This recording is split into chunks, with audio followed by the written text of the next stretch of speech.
चलिए बस 5 सेकंड और पूरा रख नहीं किया है क्योंकि वैल्यू हम लेंगे ही, इसलिए मैंने बाद में करता रहूंगा। जितनी आवश्यकता है उतना ही लेके चल रहा हूँ। क्या मान लिया हमने R, तो समांतर क्रम का फॉर्मूला होता है 1/R बराबर 1/R1 plus 1/R2 plus 1/R3, यानी जितने प्रतिरोध हो उतने R3 आप जोड़ सकते हैं।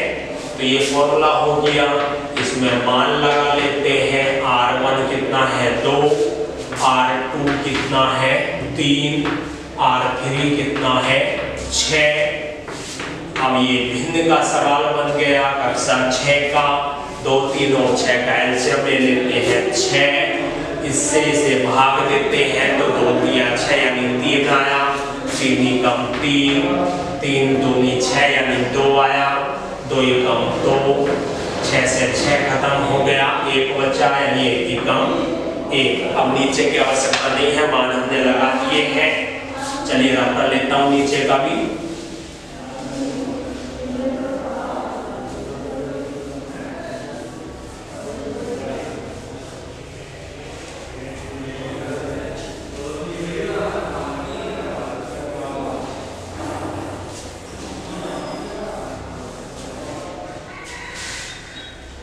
यहां तक हम ला चुके हैं, तो इससे आगे आप चल रहे हैं 3, 2, 5 और 1 6/6। अब 6 से 6 खत्म, 1/R बराबर 1/1, तिरछी गुणा कर लो तो R बराबर 1 ओम। यानी इन 3 प्रतिरोधों को जोड़ने पर जब हम अधिकतम धारा प्राप्त कर रहे हैं तो हमने समांतर क्रम में जोड़ा, हमारा तुल्य प्रतिरोध 1 ओम आ चुका है। लेकिन अभी हमने इस क्वेश्चन को आधा सरल किया है, जो कि उसने इस क्वेश्चन में हमसे फिगर भी मांगी है, यानी जोड़ने वाली परिपथ आरेख भी हमें बनाना है। ठीक, चलिए बनाते हैं परिपथ आरेख भी। हमें क्या करना है, समांतर क्रम में जोड़ना है। अब समांतर क्रम मतलब क्या होता, सभी प्रतिरोधों के प्रारंभ के सिरे एक बिंदु पर तथा अंतिम सभी सिरे दूसरे बिंदु पर जुड़े हो, ऐसा क्रम हमारा समांतर क्रम कहलाता है। तो पहला तार ये जोड़ देते हैं हम, दूसरा तार हम ये जोड़ दिया, तीसरा इसके नीचे ये जोड़ दिया हमने,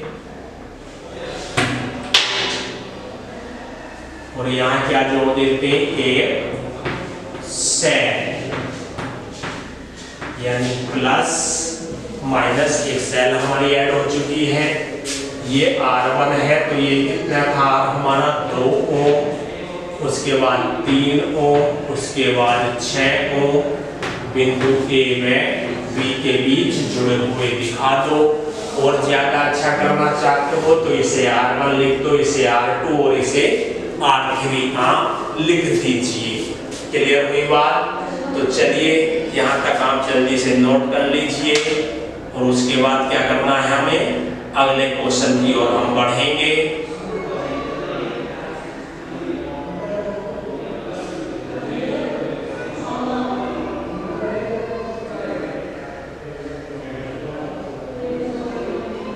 चलिए हो गया होगा आपका, रख कर देता हूं मैं।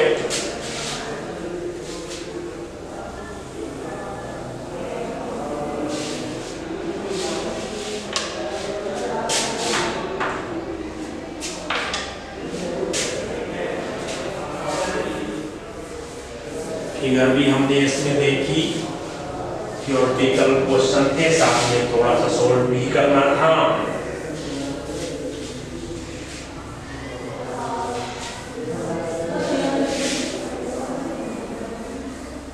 चलिए रख कर देता हूँ फिगर भी।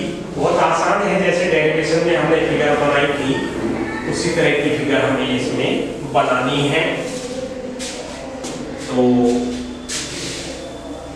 चलिए अगला क्वेश्चन, बस कुछ सेकंड और एक चीज और, जो क्वेश्चन मैं अब लिखने जा रहा हूँ, हो सकता इस लेक्चर में मुझे टाइम ना मिले उसे सरल कराने का, तो मैं वह अगले लेक्चर में आपको सरल करा दूंगा, किंतु क्वेश्चन आपके समक्ष इसी लेक्चर में पहुंचा रहा हूं। हो सकता है सरल अगले लेक्चर में कराना पड़े, तो आप क्वेश्चन नोट कर लेंगे यहाँ से।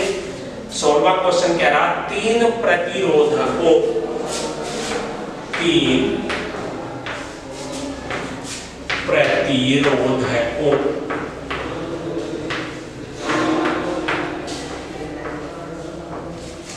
आगे क्या कहा, जिनमें से प्रत्येक का प्रतिरोध 9 ओम है,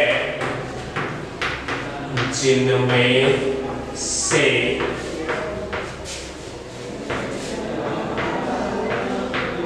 प्रत्येक का प्रतिरोध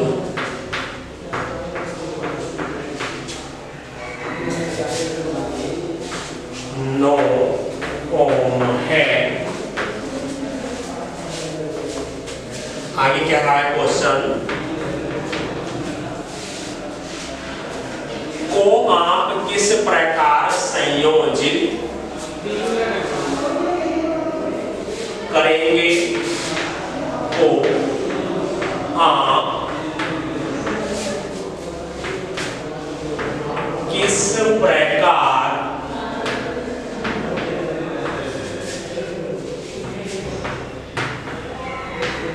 संयोजित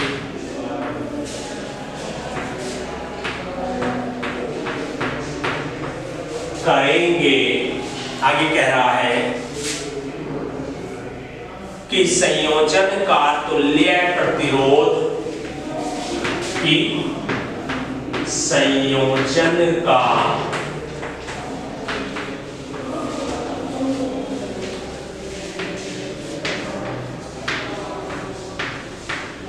तुल्य प्रतिरोध,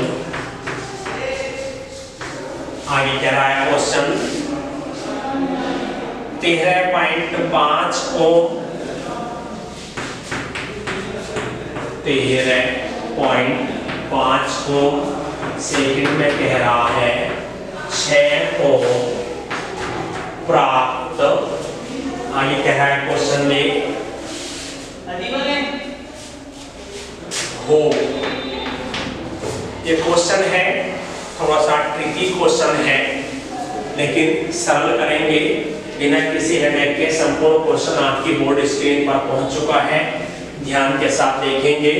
क्वेश्चन ने हमसे कहा है तीन प्रतिरोधकों जिनमें से प्रत्येक का प्रतिरोध 9 ओम है, मतलब R1 भी 9 ओम, R2 भी 9 ओम, R3 भी 9 ओम, यानी तीनों का मान 9 ओम है। कैसे जोड़ो कि एक बार जब जोड़ो तो 13.5 ओम तुल्य प्रतिरोध आ जाए, फिर नए तरीके से जोड़ो 6 ओम। हमारे पास तरीके कितने हैं, 2, श्रेणी क्रम या समांतर क्रम। अब भाई अगर हम तीनों को श्रेणी में जोड़े, पहला भी 9, दूसरा भी 9, तीसरा भी 9, 9 या 27 ओम, तब भी नहीं बनेगा। तो हमें इन्हें फिर कुछ को श्रेणी में और कुछ को समांतर में जोड़ कर देखना होगा, उसी के बाद हम इसको सरल कर पाएंगे। तो क्वेश्चन आपके समक्ष है, आप नोट कर लेंगे, और जो ट्रिक है वो इससे अगले लेक्चर में मिलते हैं आपके साथ। चल फिलहाल आप इसको नोट कीजिए, आगे इसका सरलीकरण देखेंगे।